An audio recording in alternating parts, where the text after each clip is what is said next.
Halo, apa kabar pemirsa TVR Parlemen dimanapun Anda berada. Berjumpa kembali dalam program TVR 17 bersama saya Alfat Rizky. Tepat pukul 17 waktu Indonesia Barat kami hadirkan kepada Anda sejumlah informasi paling baru dan menarik seputar kinerja dan kegiatan DPR RI yang telah disajikan oleh redaksi TVR Parlemen. Pemirsa TVR Parlemen, inilah TVR 17 selengkapnya.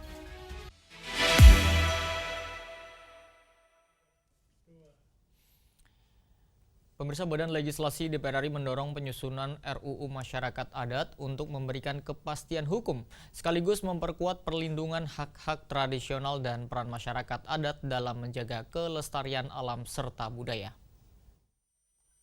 Belum optimalnya perlindungan hukum bagi masyarakat adat dinilai membatasi peran masyarakat adat dalam menjaga kelestarian alam dan budaya. Melalui penyusunan RUU Masyarakat Adat, Badan Legislasi DPR RI berupaya memberikan kepastian hukum bagi masyarakat adat sekaligus memperkuat perlindungan hak-hak tradisional mereka.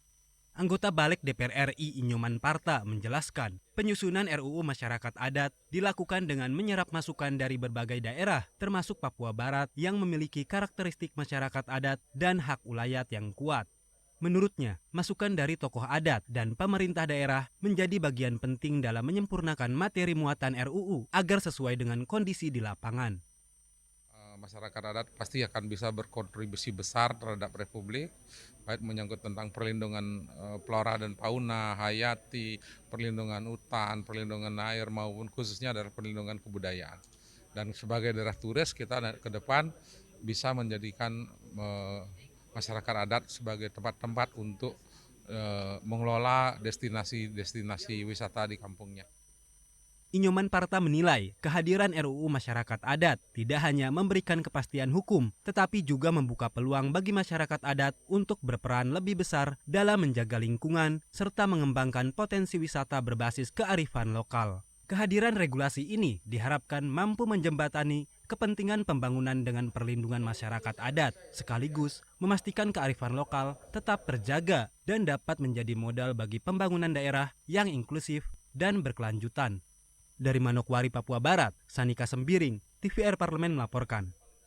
Pelantikan pejabat pengawas dan pejabat fungsional di lingkungan Sekretariat Jenderal DPR RI diharapkan memperkuat kinerja organisasi sekaligus meningkatkan integritas, profesionalisme, dan kualitas dukungan terhadap pelaksanaan tugas DPR RI. Pelantikan pejabat pengawas dan pejabat fungsional di lingkungan Sekretariat Jenderal DPR RI diharapkan menjadi langkah strategis untuk memperkuat kinerja organisasi dalam memberikan dukungan optimal kepada DPR RI, sekaligus momentum memperkuat integritas dan profesionalisme aparatur sipil negara di lingkungan Sekjen DPR RI. Hal itu disampaikan PLT Sekretaris Jenderal DPR RI Supri Hartini usai memimpin pelantikan 9 pejabat pengawas serta 2 pejabat fungsional di lingkungan Sekjen DPR RI. Supri Hartini menekankan pentingnya penerapan core value berakhlak sebagai landasan dalam menjalankan tugas dan fungsi aparatur sipil negara.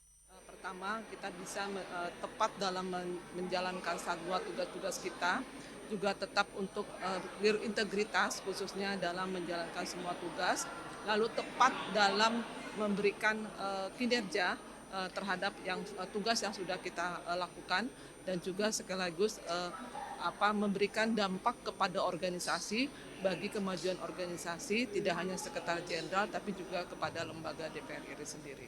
Tuntutan masyarakat ini sekarang ini sangat tinggi terhadap kinerja Dewan. Untuk itu sekali lagi kami berharap teman-teman pejabat pengawas ini dapat menjadi pilar pertama dalam pelaksanaan tugas kita, khususnya dalam memberikan supporting kepada Dewan. Dengan dilantiknya para pejabat pengawas dan pejabat fungsional, PLT Sekretariat Jenderal DPR RI Supri Hartini berharap pejabat yang dilantik mampu memperkuat kualitas tata kelola organisasi serta meningkatkan kinerja dalam memberikan dukungan yang profesional, berintegritas, dan responsif terhadap pelaksanaan tugas dan fungsi DPR RI. Dodi Muharam, TVR Parlemen melaporkan. Pemirsa, menyambut Hari Kemerdekaan Republik Indonesia ke-81, anggota DPR RI Hilmi menggelar senam aerobik dan pentas seni di Gresik, Jawa Timur sebagai ajang mempererat silaturahmi serta menumbuhkan semangat kebersamaan masyarakat. Semangat menyambut Hari Kemerdekaan Republik Indonesia ke-81 tergambar dalam kegiatan senam aerobik dan pentas seni yang digelar anggota DPR RI Hilmi di Gresik, Jawa Timur. Ribuan warga turut meramaikan kegiatan yang dikemas terbuka dan gratis tersebut. Menyambut HUT Kemerdekaan Republik Indonesia ke-81, anggota DPR RI Hilmi menggelar senam aerobik dan pentas seni musik di Gresik, Jawa Timur. Kegiatan yang terbuka untuk umum dan tanpa dipungut biaya ini dihadiri ribuan warga dari berbagai wilayah di Gresik. Suasana semakin meriah dengan beragam door prize bagi peserta, mulai dari minyak goreng, beras, kipas angin, sepeda, mesin cuci, hingga kulkas. Usai membuka acara, anggota DPR RI Hilmi menyebut kegiatan ini rutin digelar setiap tahun untuk menyambut Hari Kemerdekaan, sekaligus menjadi momen untuk menyapa masyarakat dan mempererat silaturahmi. Kita memang menyapa untuk pemilih kita dalam rangka Hari Ulang Tahun Kemerdekaan Indonesia ke-81. Kita memang tiap tahun pasti mengadakan seperti ini untuk mempererat antara DPR RI dengan masyarakat pemilihnya. Ya insya Allah, alhamdulillah ini ramai sekali. Mudah-mudahan ke depan kita akan mengadakan tiap tahun. Ada lomba perahu, dayung, ada festival band, itu. Hilmi berharap antusiasme masyarakat terhadap kegiatan tersebut terus meningkat setiap tahun. Menurutnya, interaksi langsung dengan masyarakat menjadi bagian penting dalam menjalankan tugas sebagai wakil rakyat. Pemirsa, konektivitas antar daerah melalui transportasi laut menjadi bagian penting dalam memastikan mobilitas masyarakat dan kelancaran distribusi logistik nasional. Dan DPR RI mendorong penguatan konektivitas sekaligus percepatan peremajaan armada kapal agar layanan pelayaran semakin aman, layak, dan juga andal. Tentunya informasi selengkapnya kami hadirkan sesaat lagi. Tetaplah di TVR 17.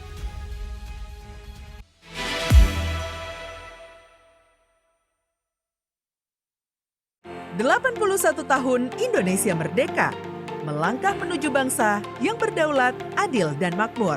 Gedung Nusantara kembali menjadi saksi langkah besar bangsa. Saksikan sidang tahunan MPR RI dan sidang bersama DPR RI dan DPD RI tahun 2026. Serta rapat paripurna DPR RI ke-1 dan penyampaian RAPBN tahun anggaran 2027. Disiarkan secara langsung hanya di TVR Parlemen.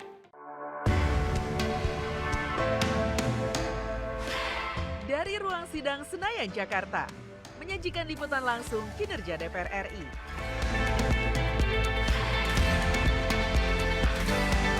Dialog mendalam, investigasi, dan profil wakil rakyat. TVR Parlemen kini hadir 24 jam.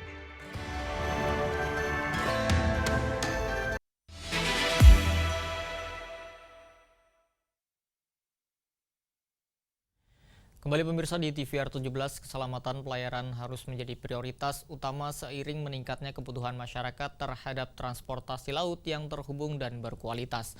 DPR RI mendorong pemerintah mempercepat peremajaan armada, memperkuat pengawasan kelayakan kapal, serta memastikan standar keselamatan diterapkan secara konsisten.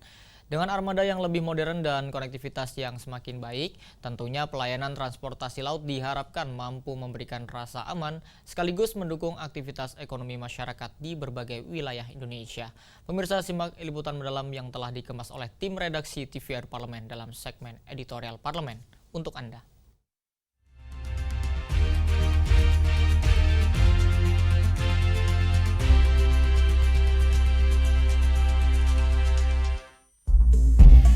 Sebagai negara kepulauan terbesar di dunia, Indonesia membutuhkan ekosistem maritim yang kuat, modern, dan berdaya saing tinggi.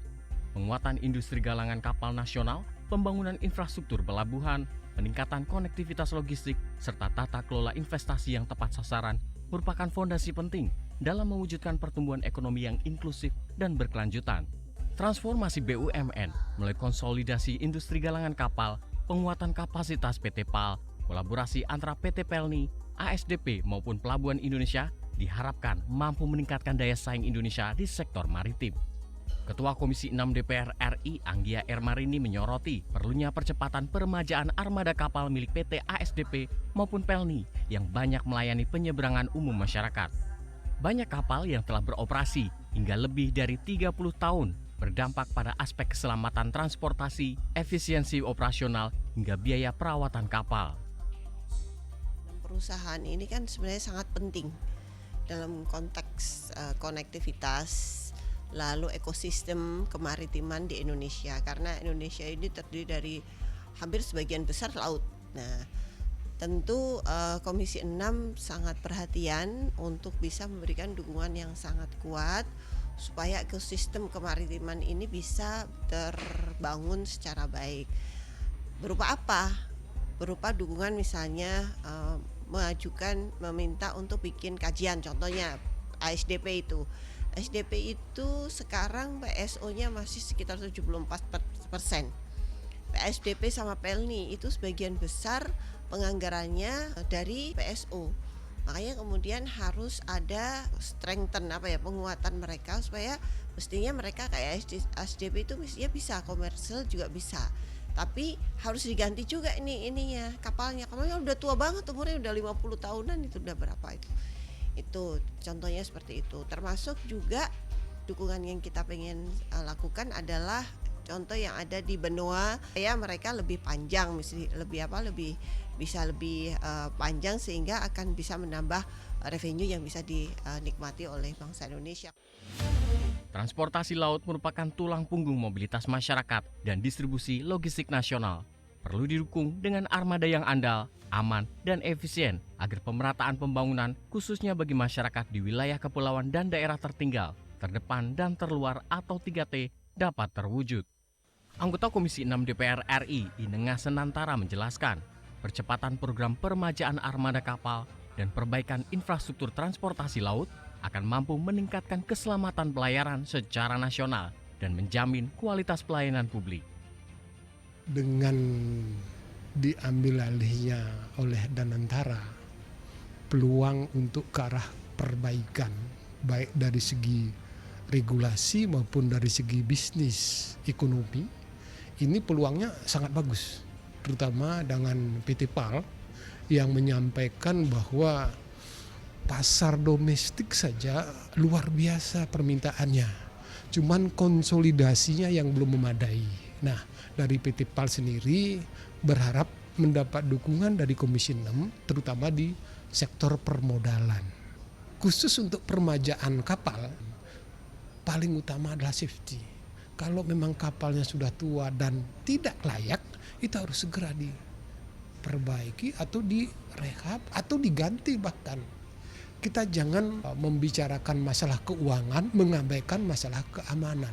Itu nggak boleh terjadi. Safety-nya yang paling utama. Kita siap dukung untuk pengadaan kapal baru ataupun perbaikan-perbaikan. Modernisasi armada akan mendukung target pemerintah dalam membangun sistem transportasi yang lebih ramah lingkungan dan berdaya saing. Dukungan pembiayaan melalui penyertaan modal negara, skema pembiayaan kreatif maupun kemitraan perlu dipertimbangkan agar proses regenerasi armada dapat berjalan lebih cepat. Sinergi antara pemerintah, BUMN sektor transportasi, serta industri galangan kapal dapat ditingkatkan untuk memastikan program peremajaan armada berjalan tepat sasaran, berkelanjutan, dan memberikan manfaat nyata bagi masyarakat Indonesia.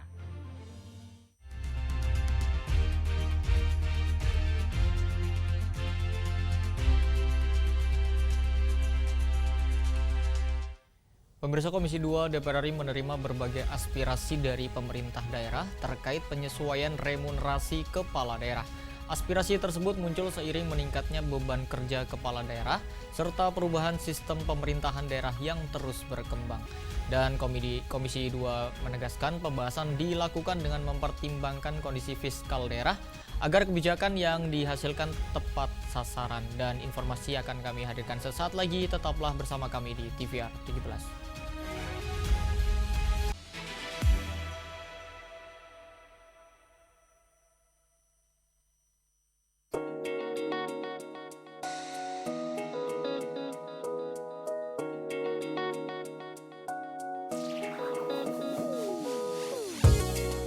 Kehadiran mereka tidak hanya mewakili suara perempuan, tetapi juga membawa perspektif yang beragam serta pengalaman hidup yang unik ke dalam proses pembuatan kebijakan. Saksikan Perempuan Parlemen hanya di TVR Parlemen.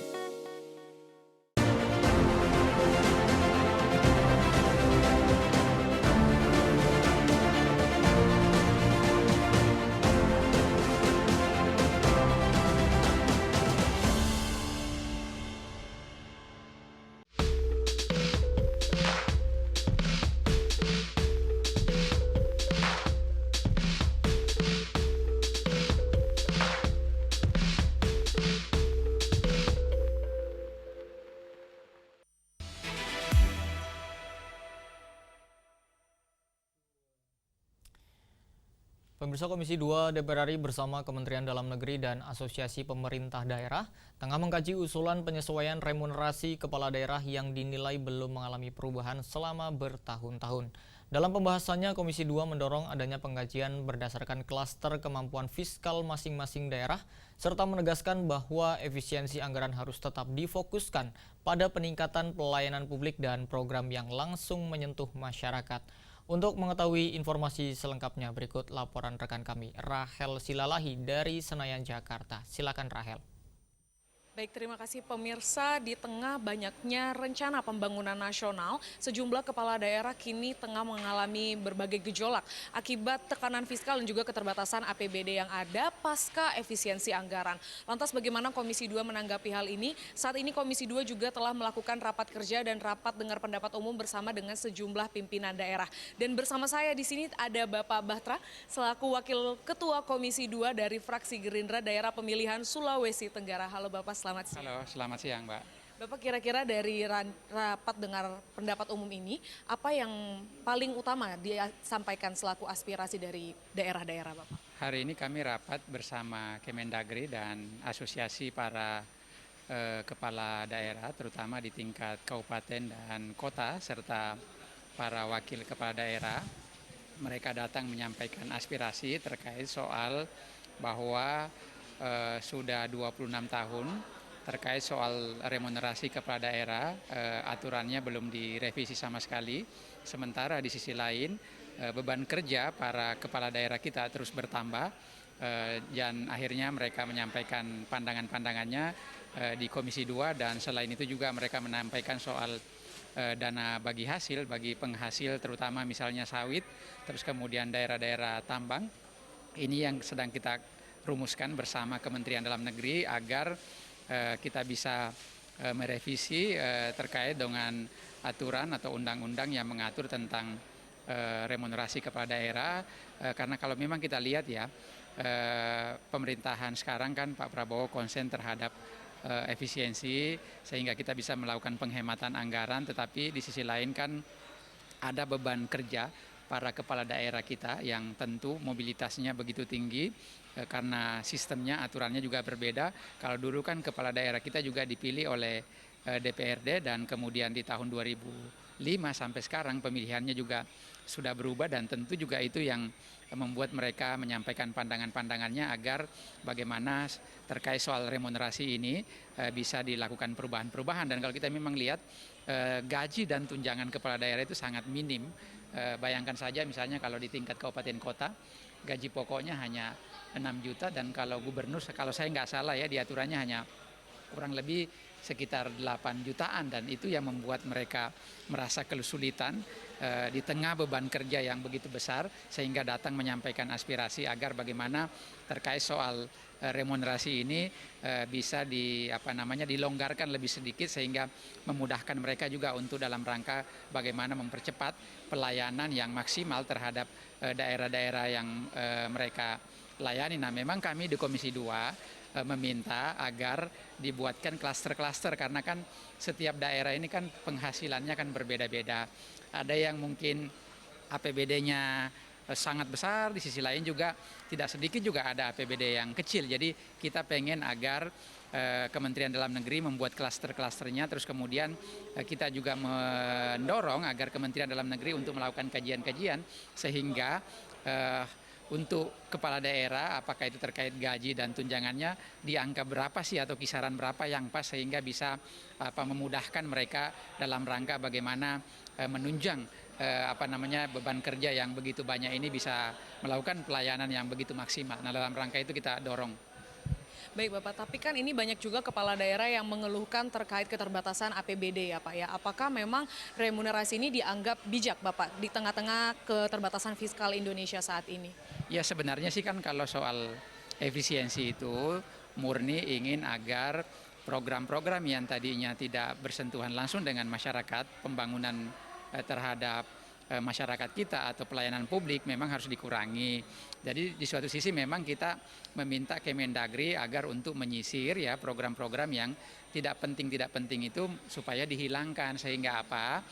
Sisa-sisa anggaran yang tadinya diperuntukkan oleh program-program misalnya perjalanan dinas yang tidak penting, terus kemudian ada anggaran-anggaran yang dianggap tidak berkaitan langsung dengan pelayanan publik harus dikurangi, sehingga anggaran itu bisa digeser ke untuk hal-hal yang sifatnya bermanfaat bagi masyarakat kita. Jadi sebetulnya tidak ada keterkaitan dari korelasi dengan itu.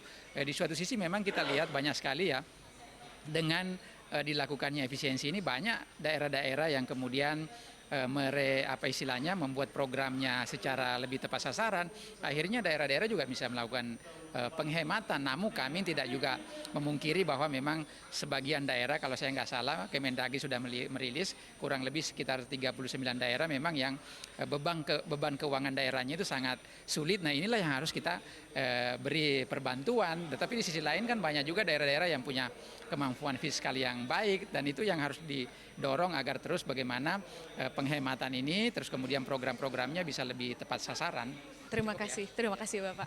Pemirsa, berarti dapat kita simpulkan bahwa saat ini Komisi 2 tengah membahas berbagai keperluan daerah, salah satunya termasuk tunjangan ataupun yang kita kenal sebagai remunerasi untuk kepala daerah di sejumlah daerah. Dan ini tentunya juga pasti akan terus diawasi dan juga ditelusuri oleh Komisi 2 sendiri bersama dengan Kemendagri untuk dapat menghasilkan kebijakan serta regulasi yang tepat sasaran.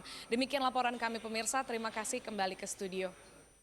Baik, terima kasih Rahel, dan selanjutnya pemirsa, apa saja yang menjadi sorotan di media online nasional pada hari ini? Usai jeda tetaplah di TVR 17.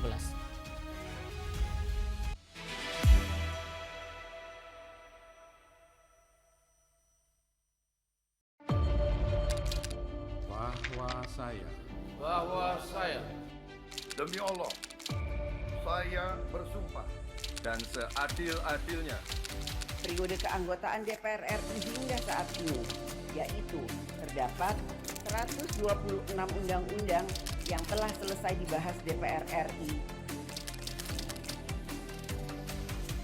Terima kasih rekan Elisa dan juga Danina. Pemirsa,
Terima kasih pemirsa, Anda masih bersama kami di TVR 17. Pemirsa, kali ini kita masuk ke segmen media online nasional.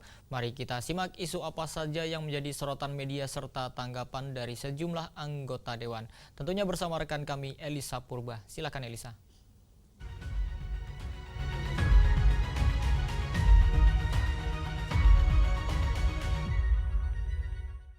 Terima kasih Alfat dan selamat sore pemirsa. Kita akan bahas apa saja yang menjadi isu dan juga sorotan di media online nasional pada hari ini.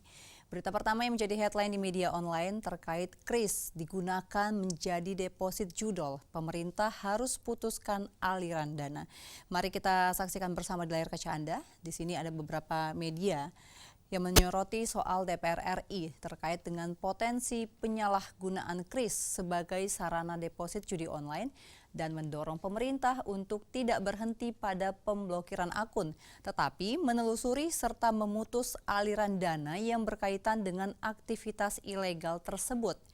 Pemanfaatan sistem pembayaran digital untuk mendukung transaksi judi online dinilai dapat memperluas akses masyarakat terhadap praktik perjudian sekaligus meningkatkan resiko penyalahgunaan ekosistem keuangan digital.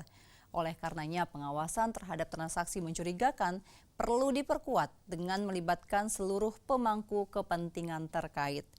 Pemerintah bersama otoritas dan penyelenggara sistem pembayaran didorong untuk memperkuat deteksi dini, pertukaran data, serta penelusuran transaksi yang terindikasi terhubung dengan jaringan judi online. Upaya pemberantasan juga harus diarahkan pada pihak yang berada di balik aliran dana, sehingga tidak sekadar memutus sarana transaksinya, tetapi mampu membongkar jaringan dan juga sumber pembiayaannya. Dengan pengawasan yang lebih ketat dan juga penindakan yang konsisten, ekosistem pembayaran digital diharapkan tetap aman, terpercaya, dan terlindungi dari penyalahgunaan untuk aktivitas ilegal. Kita beralih ke informasi selanjutnya yang juga menjadi headline di media online terkait dengan anggota Komisi 8 DPR RI Ansari mengajak masyarakat pahami tata kelola dana haji secara utuh. Dapat kita saksikan bersama, di sini ada beberapa media yang menyoroti terkait dengan hal ini. Disebutkan anggota Komisi 8 DPR RI Ansari tegaskan pentingnya penguatan peran negara dalam memastikan perlindungan dan pemenuhan kebutuhan masyarakat, khususnya pada sektor sosial, keagamaan, serta penanggulangan berbagai persoalan kemanusiaan. DPR RI terus mendorong agar setiap kebijakan pemerintah disusun secara tepat sasaran, responsif terhadap kondisi di lapangan, serta mampu memberikan manfaat nyata bagi masyarakat yang membutuhkan. Sejalan dengan fungsi pengawasan DPR RI pemirsa, pemerintah juga didorong untuk memperkuat koordinasi dan memastikan setiap program berjalan secara transparan, efektif, dan berkelanjutan. DPR RI berkomitmen mengawal pelaksanaan kebijakan agar tidak hanya berhenti pada tataran perencanaan, tetapi benar-benar memberikan perlindungan, pelayanan, dan kesejahteraan bagi masyarakat di seluruh Indonesia. Itu dia pemirsa headline di media online pada hari ini terkait dengan KRIS yang digunakan sebagai deposit judol. Pemerintah harus putuskan aliran dana. Serta anggota Komisi 8 DPR RI Ansari yang mengajak masyarakat pahami tata kelola dana haji secara utuh.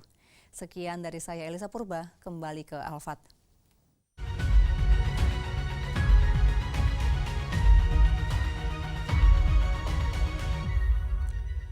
Ya, terima kasih Elisa yang telah menyampaikan sejumlah update sorotan dari media online nasional pada hari ini. Dan pemirsa, segmen media online tadi sekaligus menutup program TVR 17 edisi sore hari ini. Saya Alfat Rizky beserta seluruh kru TVR Parlemen yang bertugas mengucapkan terima kasih dan pamit undur diri dari hadapan Anda.